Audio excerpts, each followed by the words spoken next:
No, you were ahead. Yeah. My first research project I ended up working with Harith on actually, and becoming part of Pitfalls. Harith has been working on very cool and varied things for a while. He's a PhD student advised by um, Fred Sala and Ramya. And I think today he's going to tell us about a bunch of cool work on auto labeling. So, Harith, take it away whenever. He's also graciously allowed us to ask questions in between the talk. So, um, we try to be conscious of the time, but feel free to think of.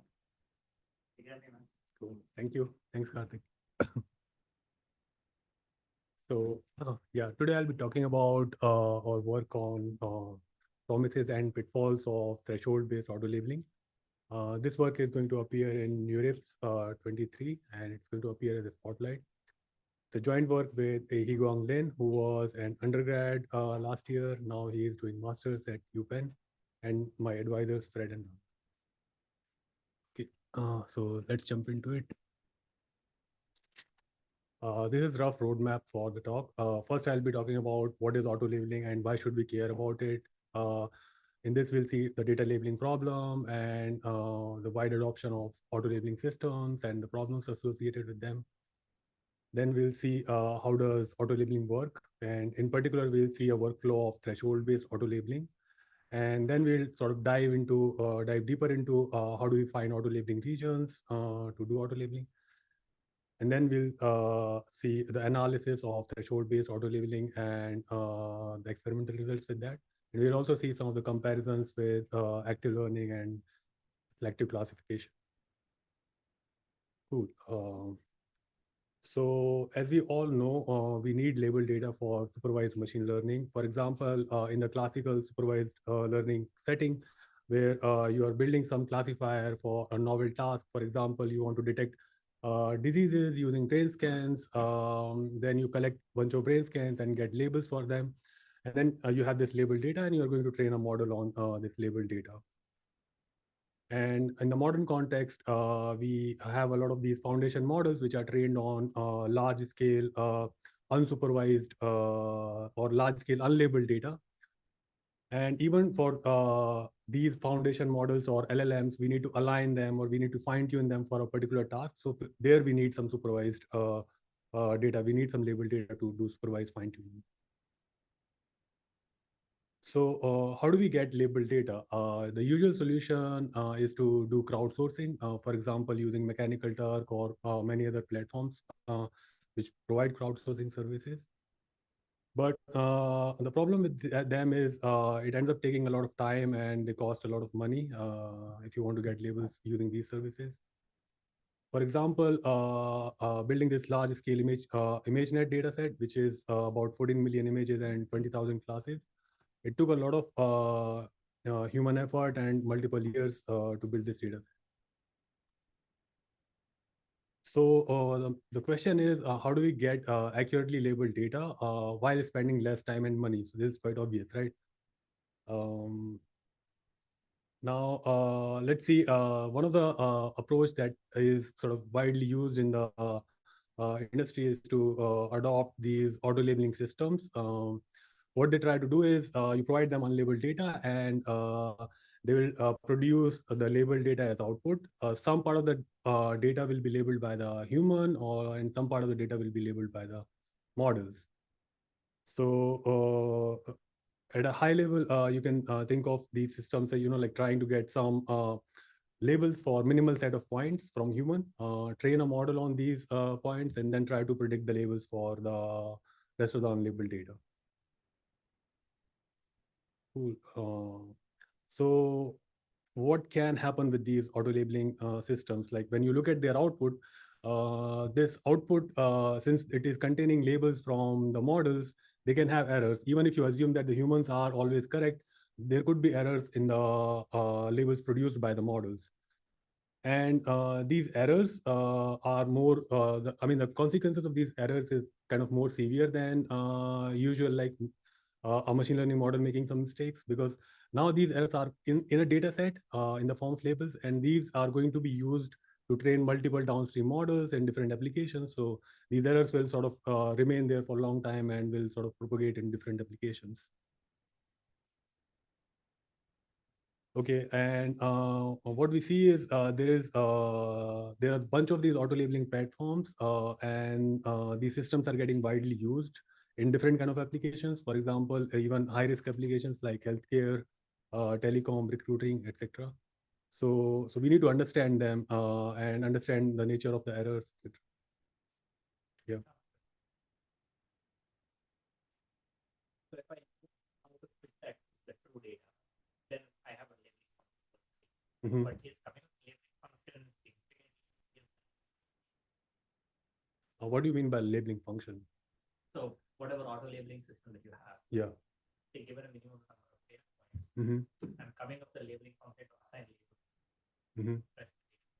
That seems to be basically equivalent to fitting Mm-hmm. a model on that training data. Mm-hmm.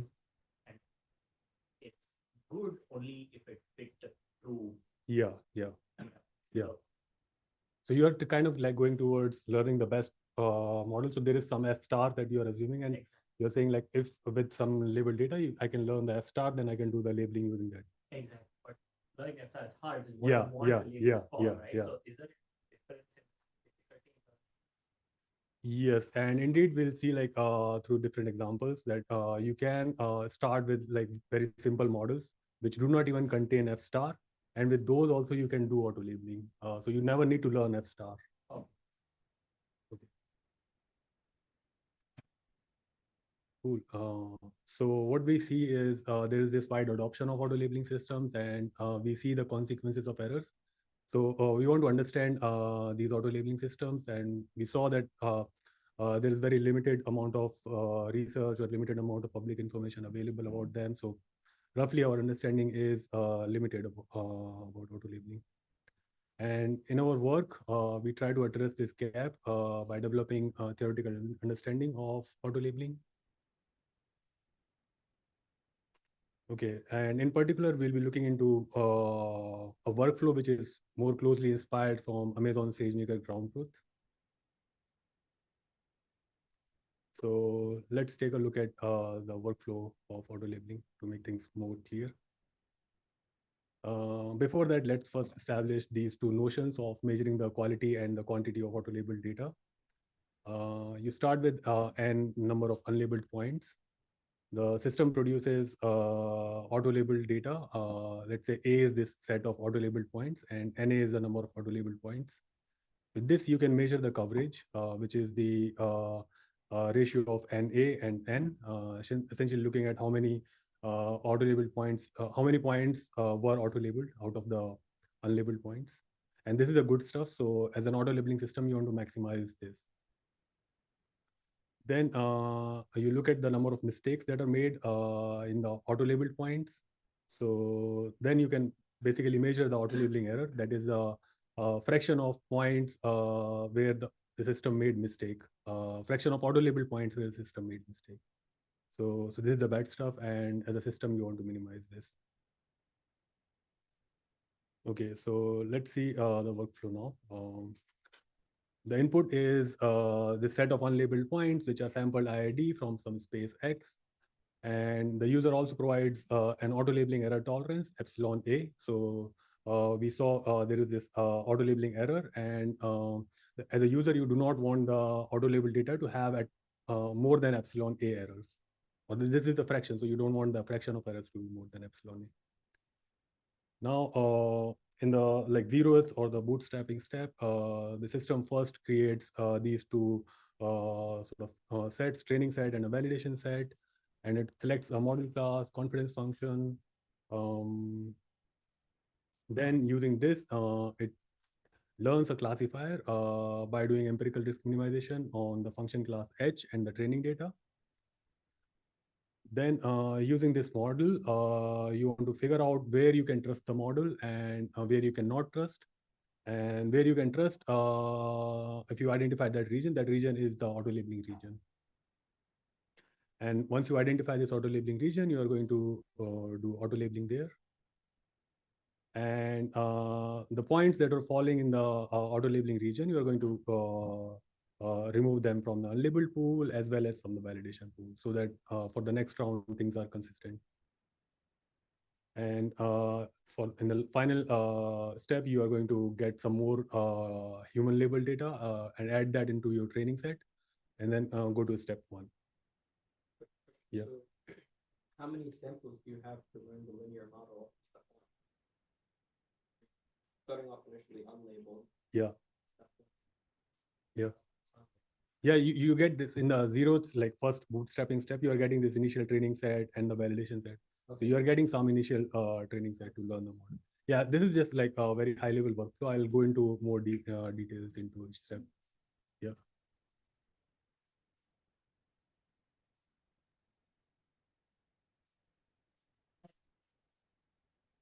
Yeah.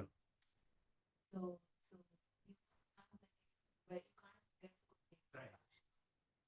Like in every round, you're just trying to sum up like a model is in some parts. So it's not good everywhere. That's what he's showing in, I think, the panel two, is that the validation data is going to be used along with the confidence function to identify regions where this model is good. Okay, so the key takeaway here is that like it tells you where you should go and ask for more human labeled data in the next round. Not really, the other way. Yeah. Yeah.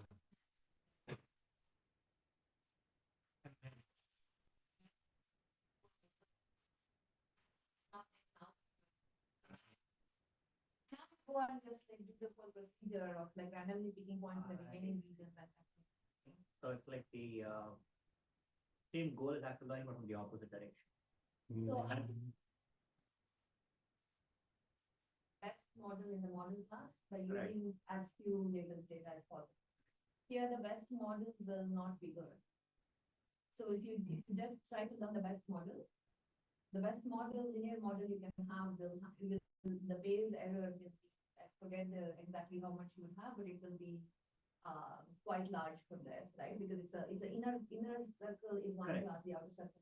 The way I'm thinking about it is like in active learning, at each step, you basically are told, okay, now go and train on this data point, right? So it's like you, but I guess slightly different. So you will find the best model in the model class through active learning. Let's assume that we have a second step where after I get the labels of a certain data, then I train. I have a separate training scheme where I am training for using some other mode. Let's say I'm using the mode. So then that procedure is what is getting the best model, right? But each step, I'm going to get the data that I can use to then train them. Yeah, but the thing is that the best, so the goal of active learning is to find the best model in the model class. Right. And you can use some things like, uncertainty sampling or other techniques to go and find points. That's the most important. You can learn the best model in your model class. Okay. So the goal here is not the model. I don't. Yeah.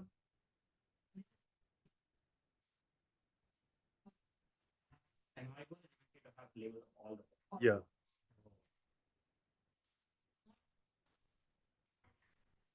The true model. Then an actively learned model can then at the end could label everything and then give you label data, but you don't know. You don't necessarily have the model class that is good for your data a priori. Like for example, here you're using a linear classifier, right? That's not a good model for the data set we have. But if you can equip it with the confidence function, in this case also just a linear function as a constant, like how far you are from the decision boundary, you can still find some regions where this can model. So the key is to know where to trust the model. Like even if the model is 35% accurate, if you know where it is accurate, that 35%, you go and label those 35%. Yeah, I think later on this will become even more clear when we see more illustrations, and we'll go into active learning as well. So after all of these steps, you get your output data. Again, this output data is going to contain labeled data, which is having some labels from human and some points which are labeled by the model. And there could be mistakes. So let's now go into it step by step.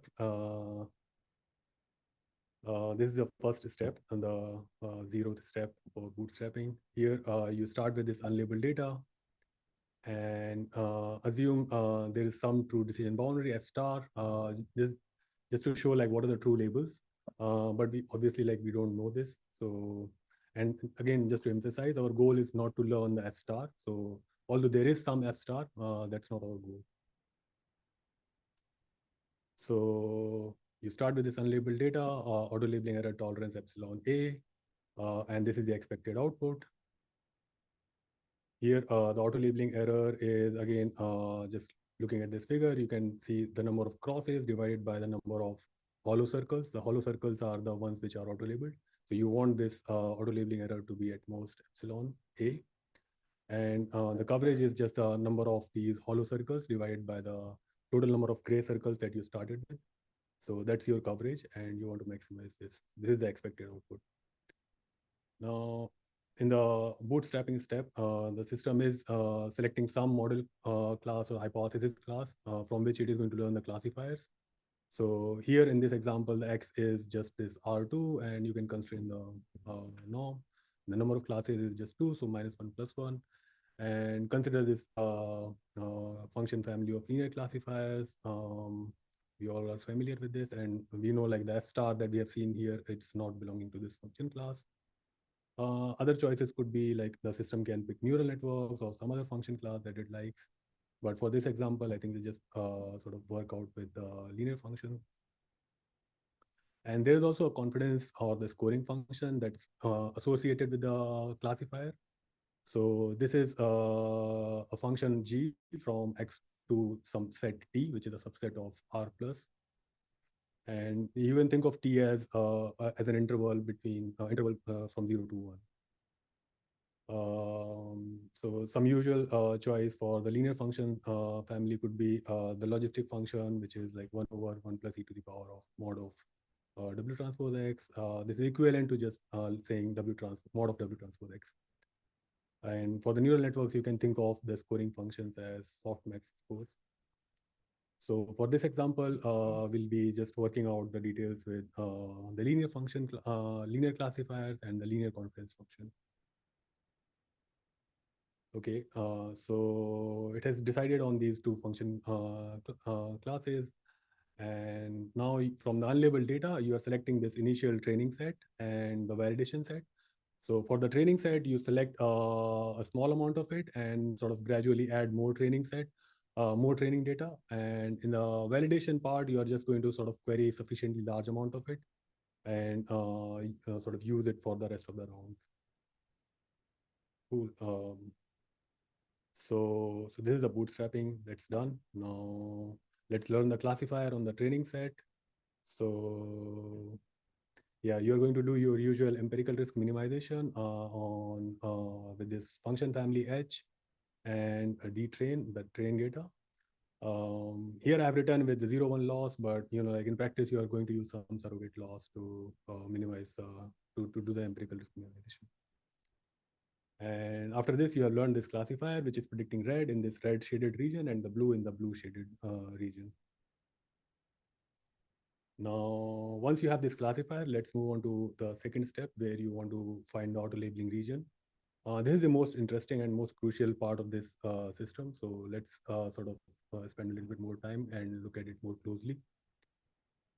So one naive approach could be, just I have this classifier and just be lazy and, like trust the classifier everywhere.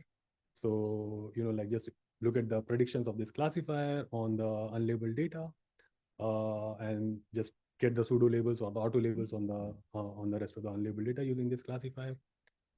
But what will happen is you'll see like it's going to lead to a lot of auto labeling errors, as you can see by all of these crosses. So this naive approach, is not going to work. We cannot trust this classifier everywhere. So you have to, like do some work to find where to trust it. So the Panda strategy doesn't work, and he goes to Master Shifu for advice. Cool. And Master Shifu tells that, okay, you need to do, so there is, this guy knows that there is, some space, the green space where you can trust the classifier, and maybe there's this yellow space where you cannot trust. So you need to do some work to find this out. So, The initial sample user, right? The label sample. the user doesn't. So I mean, there could be different situations in practice, but here what we are sort of dealing with is like you start with unlabeled data. The user just gives you unlabeled data. Now the system can pick whatever data it wants to get labels for. So that initial sampling, like Yeah. the concept data, Yeah. was that chosen carefully or was No, it that's IID. That's random. But yeah, there could be different strategies there to like do more careful sampling that will get you to the closer to F star or whatever. Yeah. Okay, so let's see how this can be done. Um, so here you're going to use the validation data, and because on the validation data we know the true labels. So what you can do is you can look at the predictions of the classifier on the validation data and see where the classifier is correct and where it is incorrect, right? So here you can see like there is some points on which the classifier is correct, and there are a bunch of points where it is incorrect. And let's see, like if we can utilize this information and the confidence function to find this region. Yeah. But you have unlabeled ones and hit IID side. Yeah. Yeah. So here normally you have unlabeled. So at which point you get labels? So right and left are labeled. Right and yeah, both of them are labeled. Right, and the red and the blue dots are labeled. Yeah. So but in the beginning you have unlabeled. Yeah. At which point are you getting access to labeled data? So this is the first or the zeroth step. So here you're just from this unlabeled pool, you select points randomly. Let's say unlabeled pool is 1 million points. From this, you select 50,000 points. Out of these 50,000 points, you say like these 10,000 points are my training set, initial training set, and remaining 40,000 points are my validation. They're not labeled. No, then you get the labels for those. Okay. Yeah. For those. Yeah. For those, you get the labels. Okay. So, yeah. So now let's see, we have this confidence function, W hat transpose X. And using this, you can think of these regions which are defined by this set AB. So the set like mathematically is written here, but you can visualize this in picture. All the blue shaded region is this set where GXW hat is greater than equal to T. And you're looking at Y is equal to -1 here. So when the classifier is making negative prediction, so just on the other side of the H hat. And the other way to look at this will be, like you can just sort of sort all the scores for the validation points, and you can just look at them on the real line. So that will be another way to look at it. And you can measure the auto labeling error in this blue shaded region by just counting the number of crosses and the number of all the points in that blue shaded region. So that's your auto labeling error in this region that's defined by the classifier W hat and the T. And here we are doing it specifically for particular classes. So we'll fix the class and then we'll do it. Look at the regions of predictions in that class. Okay. So now, what's the procedure to find the auto labeling region? You're going to estimate these auto labeling errors at different at several thresholds, and you're going to pick the smallest threshold, which is having error at most epsilon a. So sort of like as I showed earlier, you can estimate the errors at different thresholds, and yeah, you'll just like vary your threshold at different levels and estimate the errors at those subregions. And the hope is that like the error function might look something like this, and there will be some point at which the error function will go below epsilon a, and that will be your threshold t. So let's see how this goes for this example of two concentric circles. You start on this class where y is equal to -1, and you're looking into the blue region. Initially, t is equal to 0. You look at this space, count the or measure the auto labeling error in this region. You have got this triangle. Then that since this, sorry, uh, this was not below epsilon a, so you again like sort of move further to T1 and again measure the auto labeling error. So here again the auto labeling error is kind of increasing. Uh, yes, yes, yes.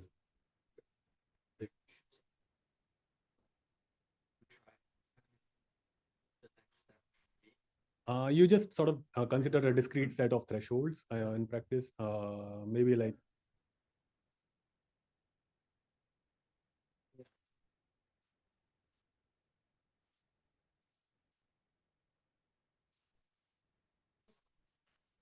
I mean, any kind of score that I put in. Initially, you look at the whole set.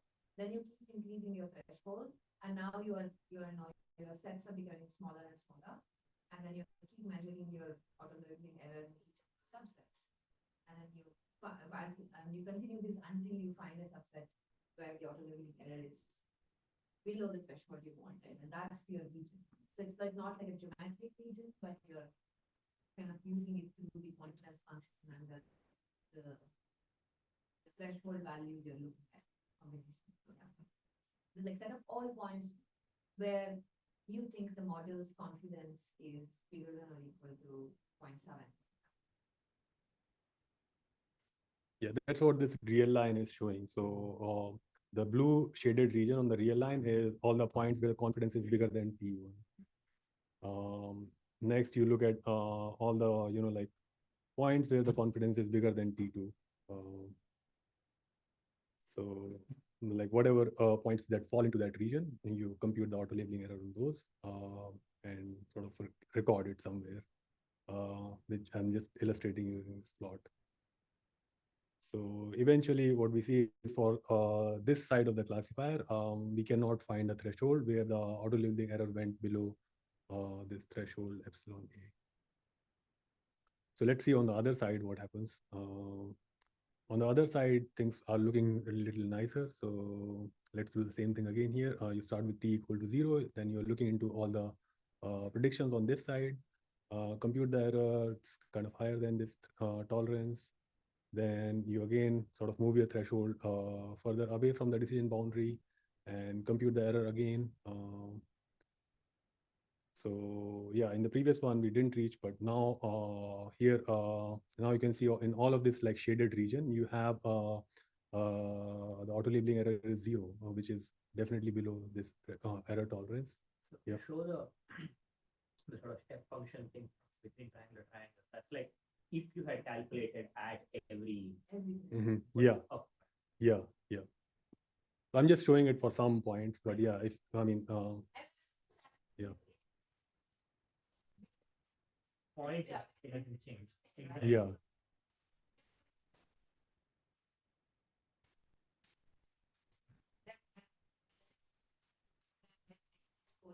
Scores. Then those are the only points. Yeah. Where it will where Yeah. it will change. Yeah. No, I was confused because like we don't actually do that. Like we only compute triangles, but like this is sort of like the visualization of if you were to compute. Yeah. Yeah. Yeah.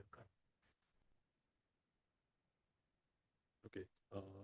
So now we found this threshold where the error is at most epsilon a, and this is going to give you the auto labeling region.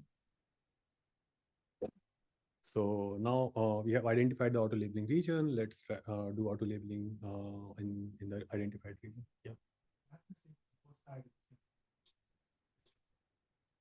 Yeah, that's a good question. So in both sides, if you cannot find a threshold, then you'll not auto label anywhere. So like you cannot trust the classifier anywhere in this round. You'll acquire more training data and then train a new classifier, and hopefully with that classifier you will be able to make progress. So yes, yes, yes, yes.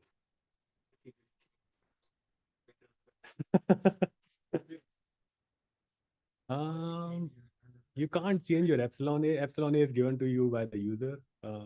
It depends on their sensitivity to the amount of risk they want to tolerate. So yeah.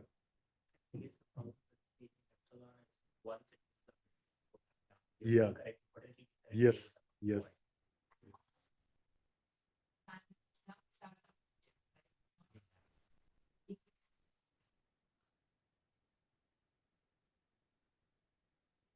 Okay, cool. So I hope this like threshold estimation procedure is kind of clear because this is the most crucial part here.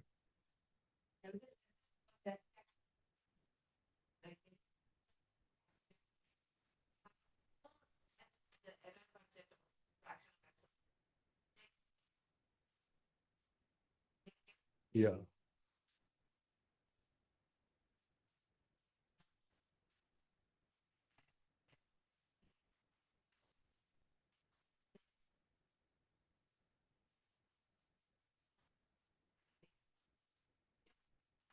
But there is a question itself of there is like, is there an optimal way to sequence it? So, but yeah, we don't know that.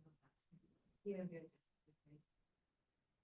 Also, this is like empirical estimated. So when I chose this threshold, I know for a fact that I have made epsilon a errors. Let's say if it is exactly epsilon a, I know I have made epsilon a errors in the validation set. I potentially have made a lot more. Yes.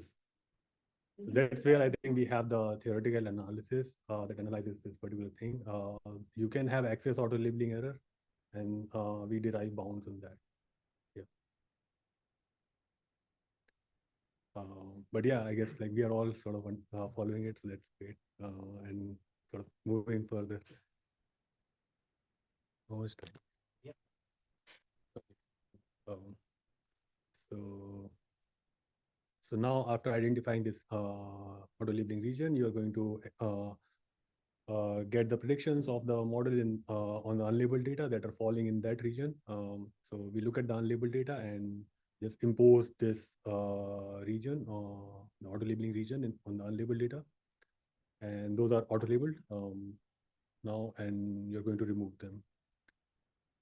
So next you move to the step 4, where you sort of remove the auto labeled points from the unlabeled data. So this is the unlabeled data, and now for the next round. So you're not going to bother about whatever was auto labeled. So that's kind of like you forget about it now. And similar thing you do with the validation set as well, so that for the next round, the validation data and the unlabeled data, they are like from the same space. So there's same distribution, and there is no bias introduced when you do the estimation again on the validation data, because like your validation data and unlabeled data will be from different distributions. So then you will have some bias. Yeah. Yeah. Yeah, you could like do it again from this unlabeled pool, again select the validation. Yeah. yes.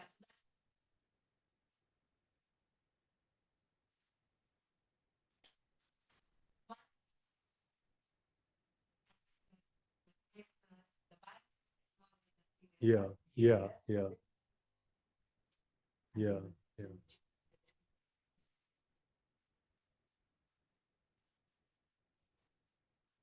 The external validation data has been chosen.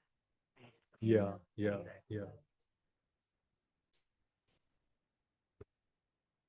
That's why you started off with this area. Sufficiently large. Yeah, You had like a unusual set of yeah, have it last. yeah, yeah.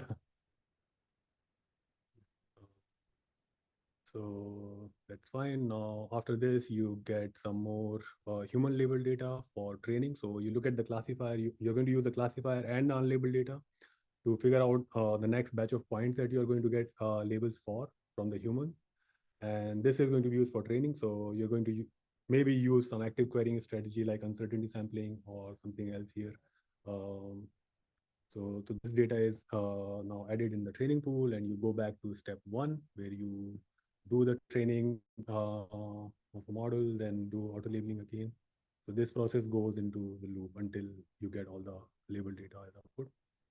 So this is just to show you what might have unfolded in the intermediate rounds. In the next round, maybe you'll auto label some of these red hollow dots.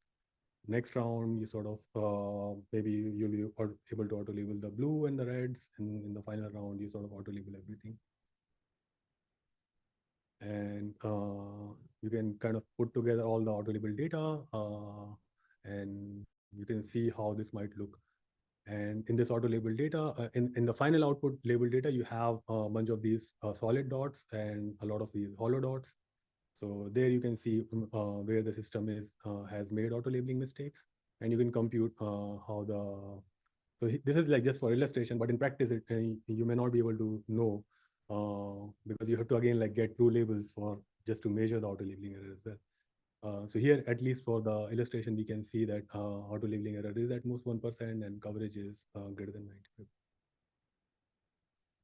So that's fine. And yeah, this concludes the workflow of threshold-based auto labeling.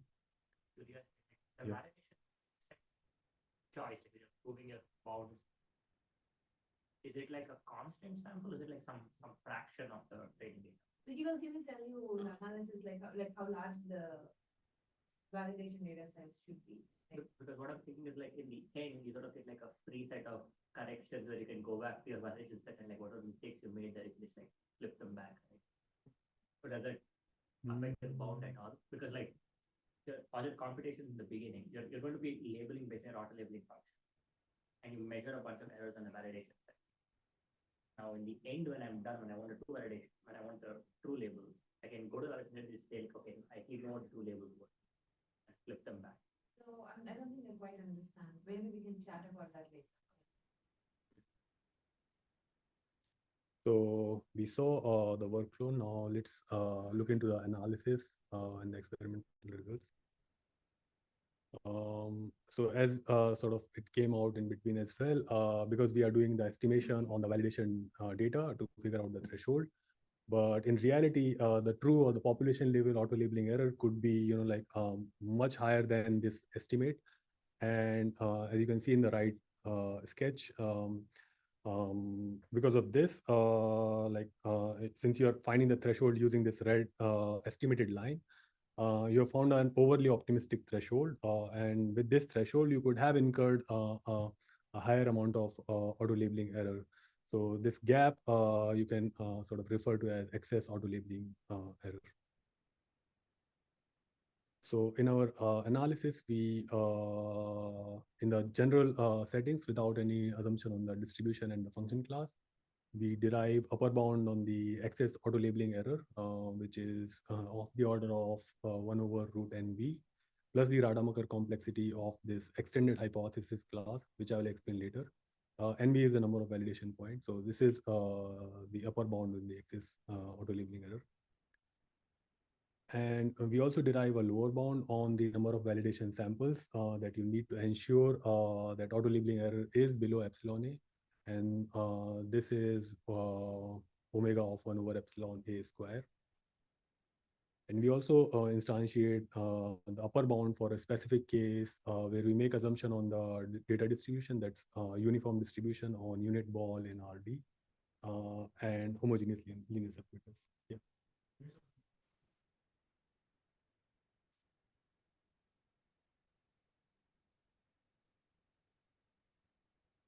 I'm sorry, like what are you referring to? The model, the function class?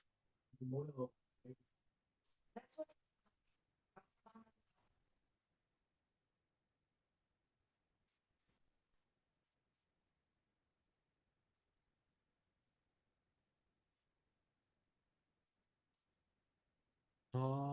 So the population level error or the true error, it's yeah, I'll show how, the exact function for that. That will make it clear.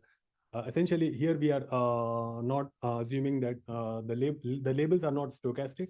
The labels are deterministic. So you have some f star, and there is some data distribution on x. Some px is there, and you draw samples from px, and the error is measured by just looking at the labels using f star x. So.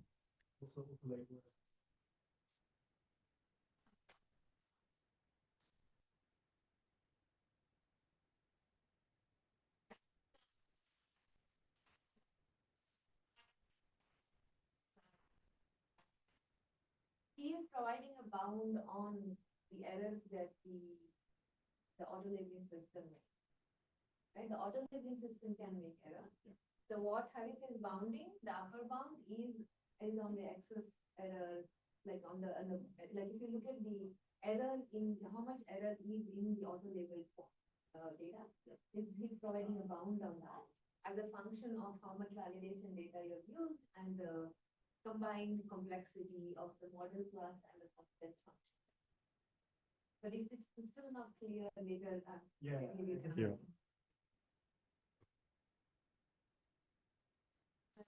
Lower bound. Okay.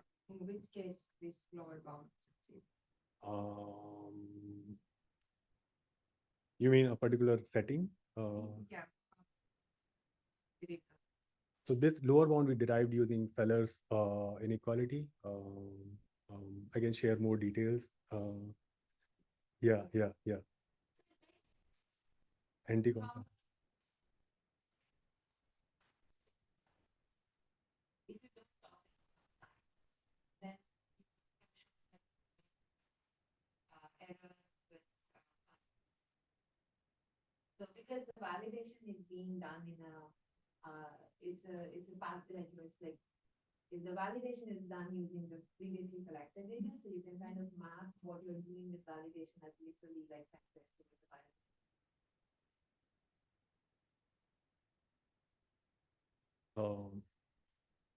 So let's quickly see the proof sketch.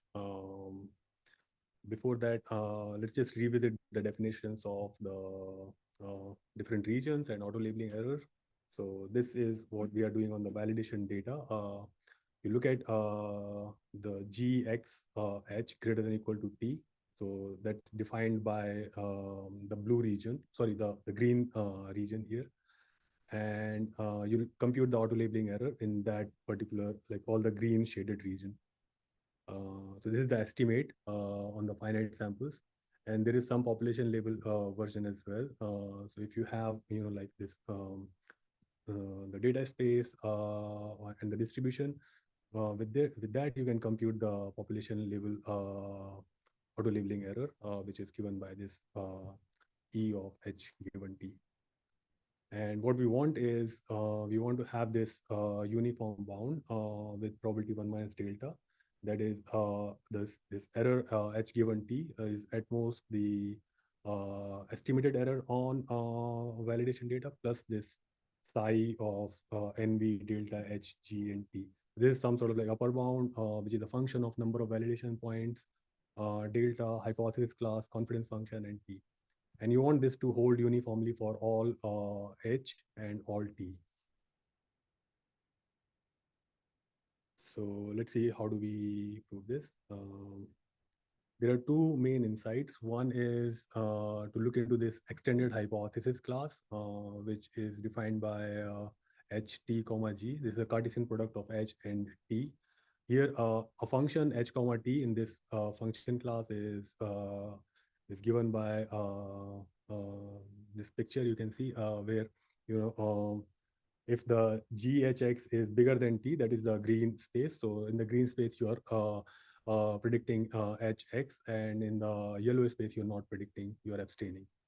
That's a new or extended function class, which is sort of a combination of the confidence function, the set of thresholds, and original function class H. Now, these errors that we saw, the conditional errors, so these are all like these conditional errors, H given T. These conditional errors can be written into, or they can be expressed in different way using these two different functions, the error H, T and the probability H, T. So essentially what you are doing is now, here in the previous case, you are looking into, you're looking into the, if you look into the right side equation, you're looking into the expectation over x coming from x, or x conditioned on this area a h comma t, right? You're sort of computing the conditional error, just conditioning on this green space. But you can decompose this, or you can rewrite this in using these two different functions, the error h comma t and probability h comma t, which is not the conditional one, but this is over the entire population. Similarly, you can do the same thing for the empirical versions, and then you apply the uniform convergence results on these two functions, the error h comma t and probability h comma t, and finally you combine these to get the result for the conditional errors. Um, is there any question on this? Because I think maybe I just quickly went over this. So um, yeah. Maybe it's better if our each class was specific. Yeah.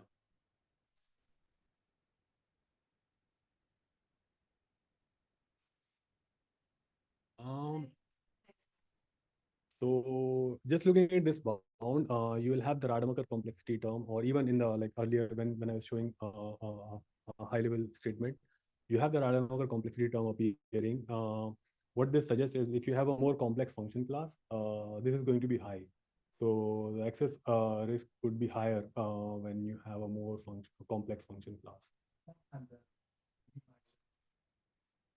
It's not necessary. It's not necessary. Even like yeah, that part is I think it's still debated. It's not fully settled. I think like because in deep neural networks, you know, like you have the uniform convergence or standard learning theory will tell you like you have a very high excess risk bound, but they kind of like generalize better. So, but yeah, we are following the same machinery here. So with this, what we can say at least is with more complex functions, you will have to have a lot of samples to be able to uniformly estimate the errors for all the functions, right? Um, yeah.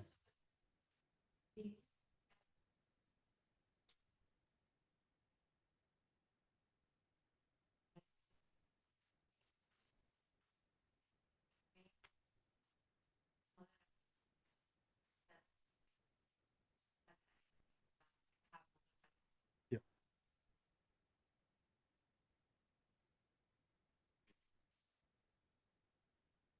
So let's now see the experiments. If there are no questions on the proof or results. Yeah. So this was without any assumption from the data, and you said you also, when you make more assumptions, you can get better things. Mm-hmm. What are those? So with yeah, you can essentially so this is here you're hiding out, or this Rademacher complexity term is kind of like very general. So if you instantiate for a particular function family and distribution, you can get a more nicer or more closed form solution like expression. Yeah. Yes. Yeah. Okay. But not the other term of the same. So Other term will be just, the same. Yeah. that's 1 over square root of n. But yeah, note that this is an upper bound. But yeah, maybe in some specific settings, if you do some different kind of sampling, maybe you can do something else. Do you have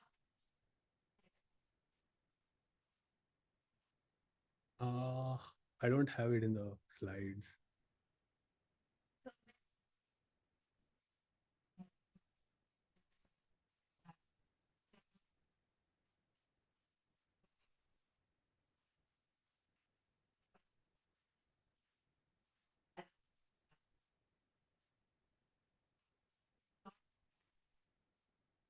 so you get the same track.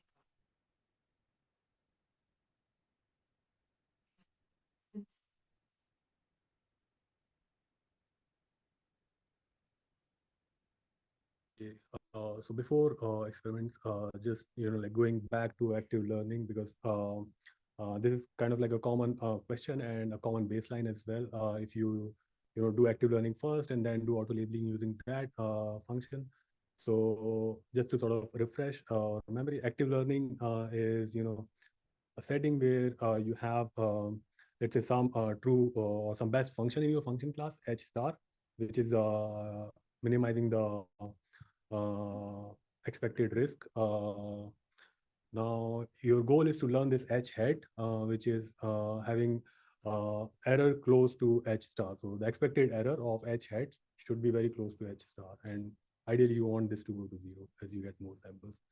And the promise of active learning has been that with fewer labels, you can get to this H hat, which is having lower error, faster than passive learning or random sampling.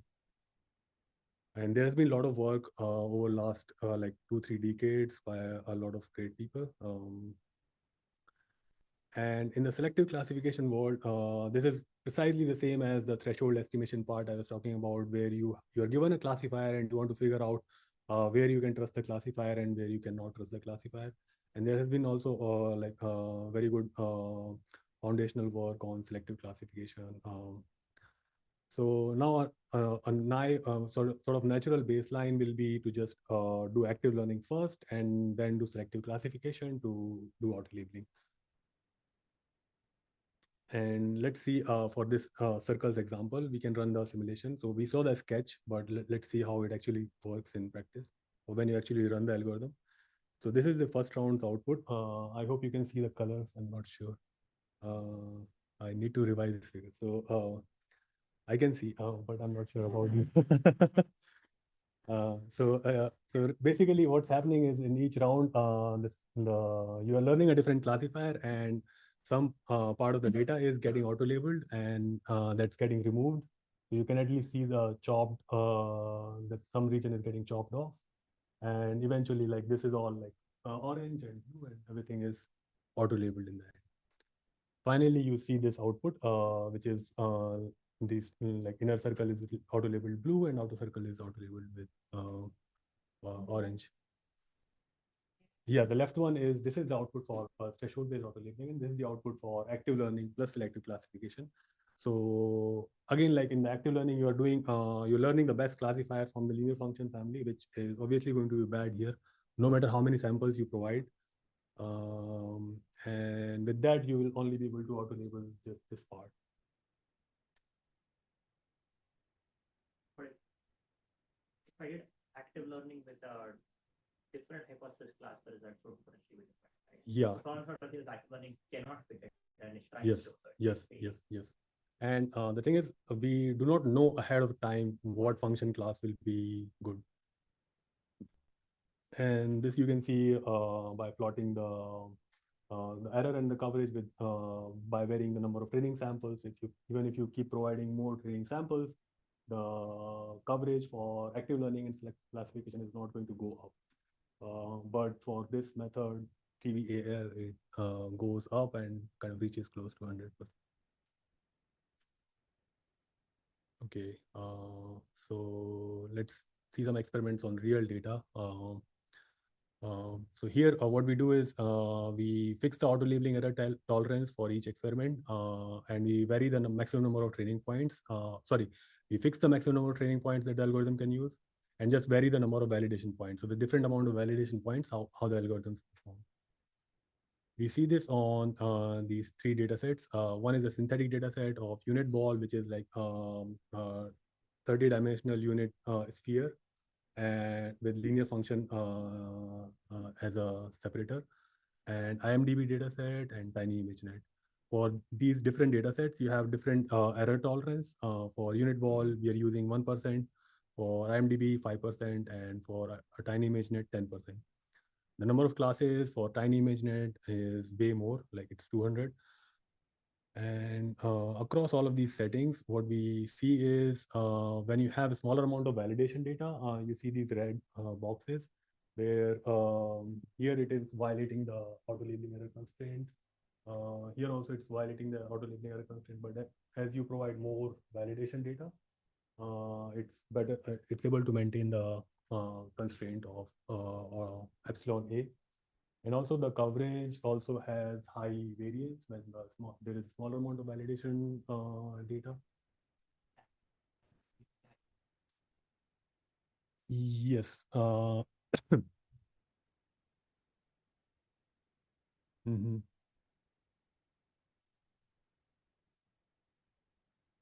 Active learning has this phenomena, like especially when you're using uncertainty sampling, you can converge to very different solutions. Yeah, and because each round is kind of getting you more and more biased. So that is one of the like drawback of active learning. But here, because you throw away the previous classifier and you're also, like removing the previous space, focusing on the new space again. So that might be the case that it has.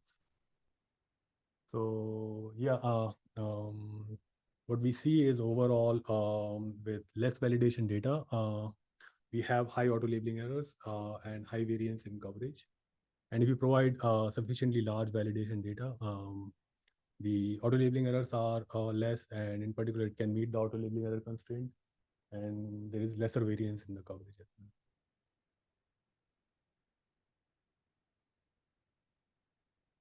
Okay.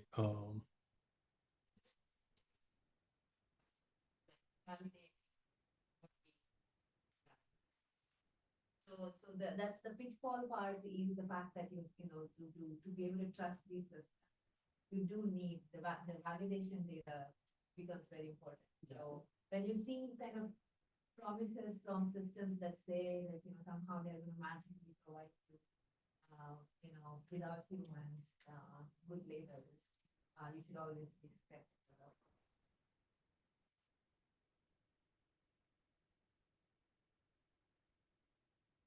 So let's summarize. The takeaways are we saw that this auto labeling is a promising solution to obtain labeled data. And our work develops some initial theoretical understanding of auto labeling systems. And we saw the promise of them, which is with seemingly bad models, you can auto label significant portion of the data with good accuracy. And we saw the pitfall of these, which is kind of like a hidden downside. They may need a large amount of validation data to ensure that auto labeling is done with good accuracy. Cool. Thank you for coming here and listening. So you can check out our paper. I have this slide for the neurist, so it's okay. Like if you are in neurist, please do come there. We can chat there and contact us. Thank you.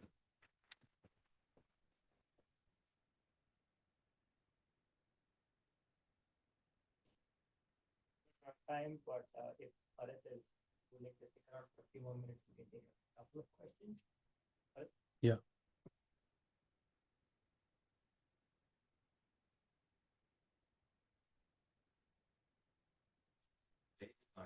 Yeah, plus. Yeah. Yeah. For this one, did people have bounds like yours before, like the theoretical bounds, or this is just a baseline? No. Yeah.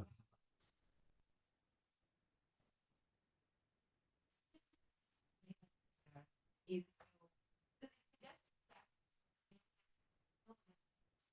errors, but if you do select classification, then you can at least like cut down the error. Yeah, I'm just wondering, like in theory, when you combine those, like, do you get something better? Active learning selective classification, error bound versus your.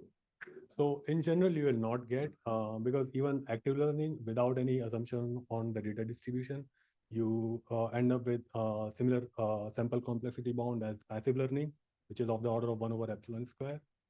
So yeah.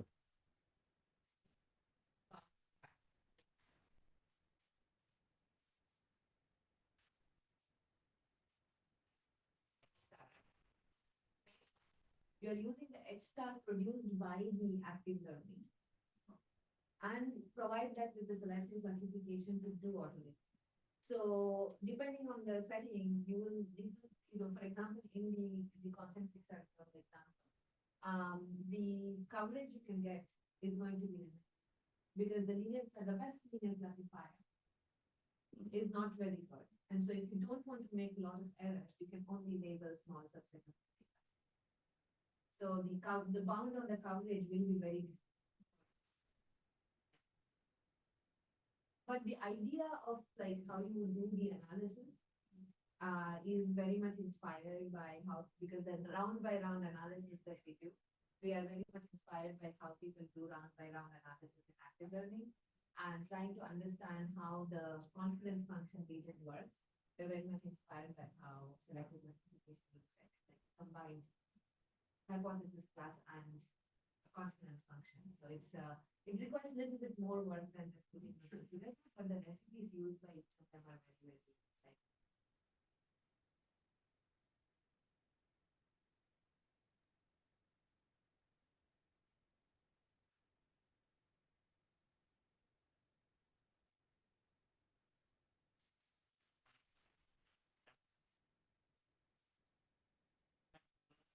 Right. Is that the sector going to go and ask the user to label?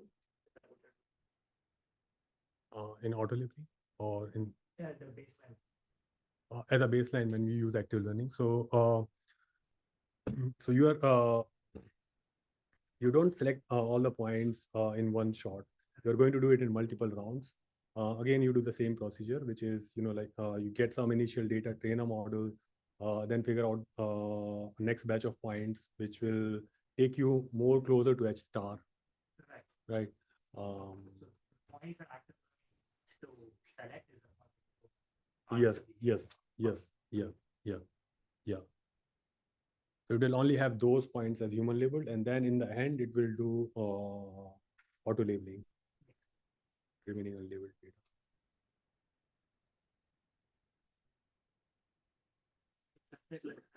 Thank you.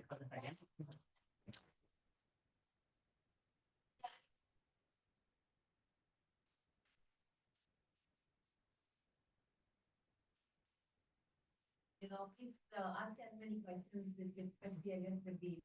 Will help you to kind of prepare well for the post. Don't be shy.